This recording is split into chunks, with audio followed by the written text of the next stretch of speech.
網美呢個 term 係 Instagram 上一啲過着豪華生活但好似唔使做嘢嘅漂亮女仔，但背後也許未必咁光鮮亮麗，去到毒品、性、酒店房都有。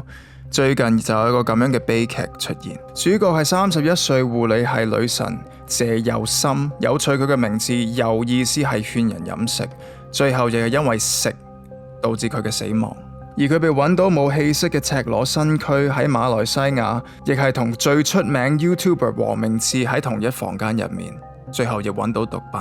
之後經理人出嚟話黃明志說話前後矛盾，酒店房間入面係咪有另外一個人呢？今日用外國網美另一種架構去看今日呢個謝佑心同黃明志事件。大家好，又係我暗網仔。出海游水泳衣係佢過着嘅一貫生活。最後見到佢嘅影片係佢好心幫一個嘔吐男人嘅片。無論今日嘅疑點去到邊度，真係有一個好年輕嘅人死咗，係要尊敬地問問題嘅一個地方。唔好真係睇佢就係話哇，睇佢身材佢一定係點樣啦吓。今日只係睇嗰啲疑點證據同埋有啲嘅巧合。事件就係發生喺10月22號下午1點40分，喺馬來西亞吉隆坡某高級酒店，發現一個冇知覺嘅謝佑心瞓喺浴缸度，冇着衫，只有圍住白色毛巾。同房有黃明志。黃明志原本話冇問題，但聽到謝佑心喺浴室裏一段時間都冇發出聲音，覺得奇怪。入去發現佢不省人事，佢嘗試做急救 CPR 但冇用。最後驗屍發現冇表面傷痕，女方係當場心臟病發而死。女方家人覺得好奇怪，因為女死者一直身體健康。在場亦發現黃明志身上有9粒藍色藥丸。係毒品，但就係點樣死呢？佢呢個係咪玩得太過分，玩死咗嘅一個情況呢？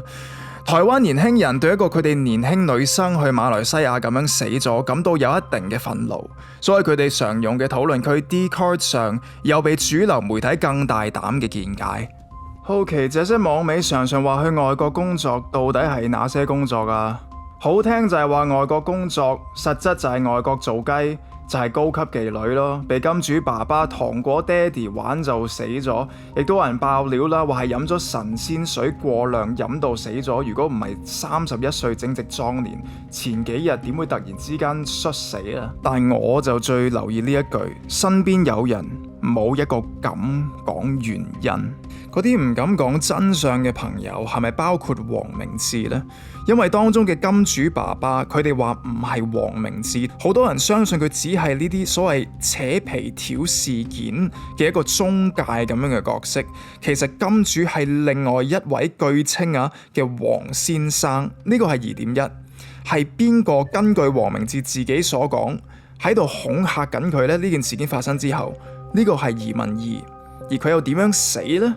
呢個係疑問三。其實 IG 嘅女神做呢啲佢哋話出國工作，其實就係賣淫嘅事件唔單一，甚至可以話係一個極大規模嘅事件，而我相信係可以玩死人。2022年網絡出現咗一個熱門 term 叫做 Dubai Porta Party， 杜拜公廁，就係講述呢啲 IG 上嘅女仔接過呢啲 message， 話5位數字出嚟食個飯啊，6位數字去下旅行啊，係要做嘅。而係點解叫公廁呢？唔係因為佢哋係同人性交喎，公廁係玩到喺呢啲 IG 女身上大便啊！因為對佢哋嚟講，嗰啲男人已經冇嘢可以刺激到佢哋啦，所以喺酒店房玩呢啲玩死，有幾咁出奇啊！其實今年3月就差唔多同樣嘅事情發生 ，IG 女兼烏克蘭女模特兒 Maria Kovalchuk 同謝佑心一樣，去咗一啲呢啲酒店加性愛加毒品嘅 party， 失蹤10日後，之後喺路邊揾到佢嘅屍體，連尾龍骨都被人打斷咗。最神秘係見到佢同一啲叫做 unknown chicks 嘅人喺一齊過，話佢係用作一個杜拜邪教嘅祭祀儀式。我呢2日會喺會員片拍有關佢嘅故事，撳下邊第一個連結成為會員。之前拍過加拿大最驚人嘅一單亂倫新聞，又拍過月前文明嘅世界，之後就會有得睇。有制止，亦唔係想講到事件太神秘學，但借有心事件令我諗到 Eyes Wide Shut 劇情，又係酒店房，又係模特兒俾金主又係玩死，要 Tom Cruise 去執手尾之後佢被恐嚇 blackmail。勒索，亦係黃明志喺11月2號出嘅 IG post， 亦係令到呢件事件成為中港台大新聞嘅舉動。同佢繼續玩嘅嗰個係邊一個呢？邊個要佢同佢奉陪到底呢？同黃明志對立嘅人一定係謝有心嘅經理人同埋屋企人。憑經理人 Chris Lee 份發放媒體嘅 statement 話，馬來西亞警方揭露不同嘅現實版本，同黃明志所講嘅完全唔一樣。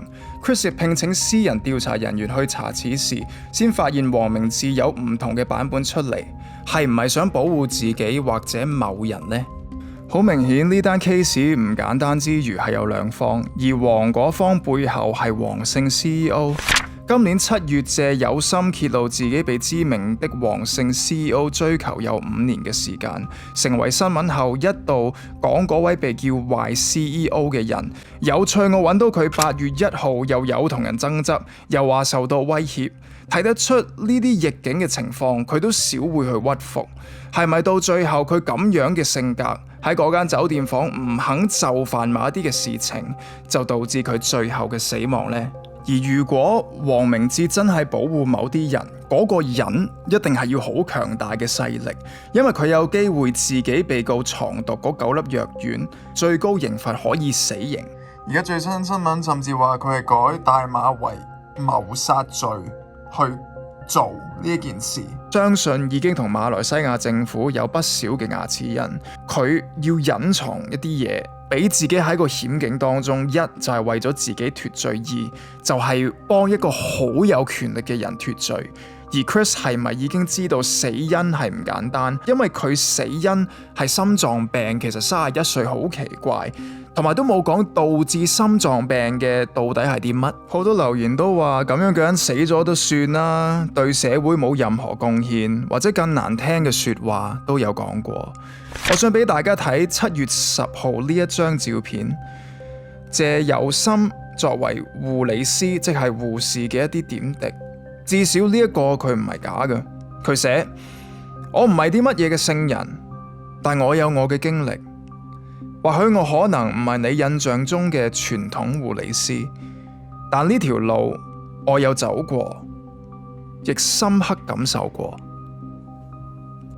好啦，咁多謝大家支持，咁睇下有咩 update 會唔會喺會員嗰度講啦。咁多謝會員繼續支持我哋嘅影片啦。咁係咯，呢兩日嗰個嘅另外嗰個女仔嘅呢一種事件就會出街噶啦。咁我哋喺嗰度再見過啦，拜拜。